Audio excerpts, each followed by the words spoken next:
I got some good news and I got some bad news. The good news, I am the bad news. In this video, we're installing sound deadening on the roof of the DaSlapBox, which is my 2011 Scion XB car audio build. It's not a race car, it's a bass car. The reason you install sound deadening is because vibrations kill bass, and vibrations kill bass in two ways. First, they actually make the vibration, and then second, the vibration makes a noise that you can hear over the bass.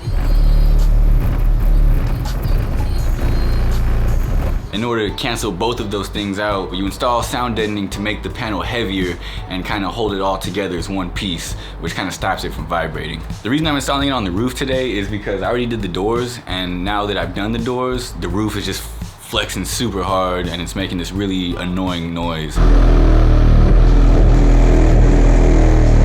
that I just have to get rid of. We'll be using Noico 80mm. The reason we're using Noico is just because I found them on Amazon. The price was right, the reviews were good, and when I tried them on the doors, I liked them, so I'm putting them on the roof. Let's go get some before examples.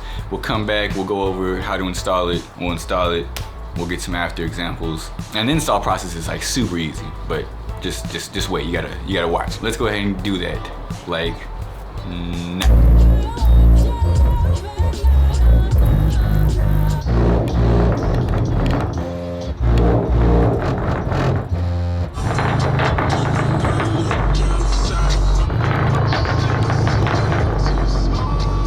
So yeah, those vibrations gotta go. It's flexing really bad. I don't know if you can really hear it in the video too much. We're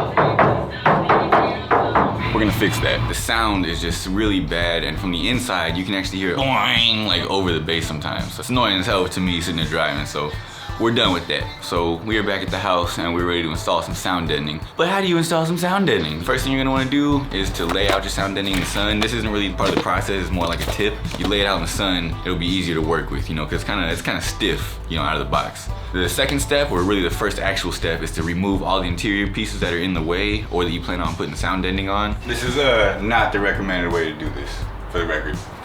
I didn't even bother to look up the recommended way. After that, you can start cleaning it up. Cleaning up is a two-part process. First, you dry wipe it or vacuum, or basically just get all the dust off, and then you actually spray it down with some alcohol and really get it clean, because once you put the sound deadening on there, it's on there, and you want it to stick, Once you got that done, you're gonna measure out your area on the car that you plan on sound deadening. You don't necessarily want to use the whole sheet. Measure out the area, take that measurement to the actual sheet, cut it out, and after that, you just want to apply it, which is gonna be taking the paper, removing it about halfway, just enough to work with. Stick it up there, work it in as you go. Kind of make sure there's no air bubbles, and roll it out with the roller. Put it all back together and slap. That's what I'm gonna do. Watch.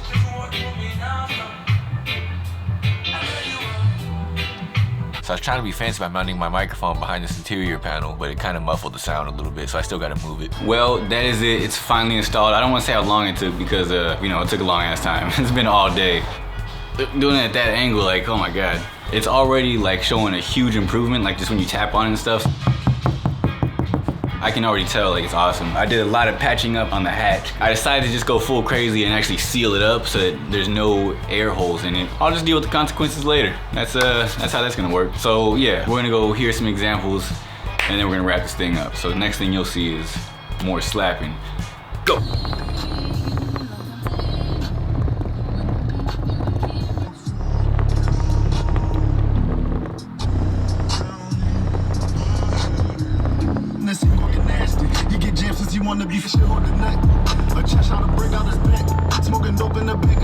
Okay, so as you can see, the roof is still flexing a little bit, but it's a lot better. And as far as the sound from the inside of the car, it's a night and day difference. Like, I was hearing the roof like a lot, now I'm not hearing it at all. So like, even if you don't want to do any upgrades to the stereo, to your speakers, to your subwoofers, whatever, it's still a good idea to sound deaden your car, just because you'll silence things you didn't even know you were hearing, like, vibrations and some of that road noise.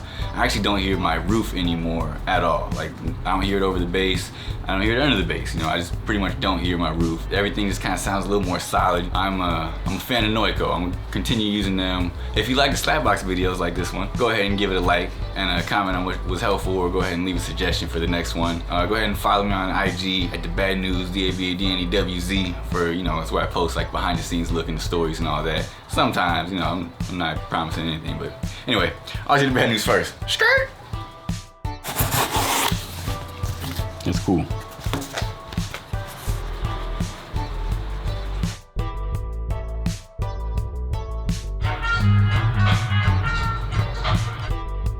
Noico red.